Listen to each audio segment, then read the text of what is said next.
Hey, it's Geppetto the Toy Maker again with my new robot, my Elf, or my Easy Elf. It's designed mostly with Easy Robot parts, a couple of Easy Robot bits that I 3D printed because I didn't have enough parts in stock. So this little guy, before I show him running around and his little personality, which is based on the movie Elf, the Christmas movie, with Will Ferrell. He's got some funny little routines that he does. But this little guy I'm kind of happy with because he started out life, believe it or not, as a prototype for a Johnny 5 built with Easy Robot parts.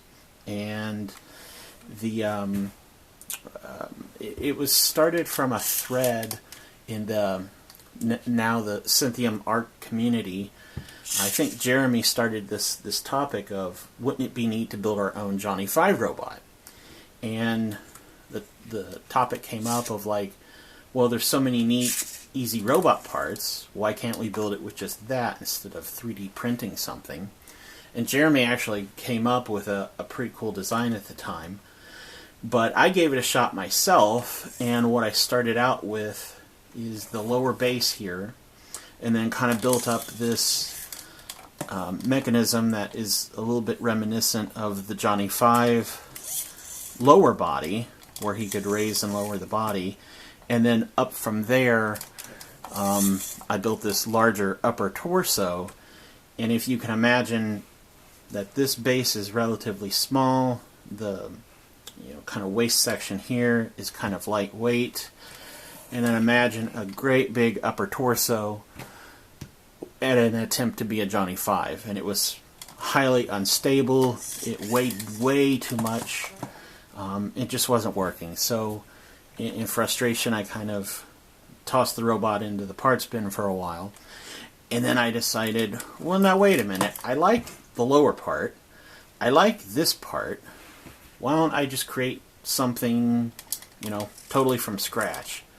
And that's what I did. I just kind of took the parts and just started to be creative, and I thought, well, okay, let's put a rotation thing up here, let's put a camera, let's put the sonar unit, and then that started to look like something, and I said it needs like a mouth or a gripper. So I thought, well, that's kind of cool. And then I thought he needed ears, and then by the time it was all together, it kind of looked like, to me, it looked like a little elf. So that's what he became. And it was, created out of originally a mistake from a Johnny 5 attempt at a failure, and this cute little robot came out of it. So sometimes you never know what you get, even with mistakes. So in my next video, I'll show this guy running around in his little personality.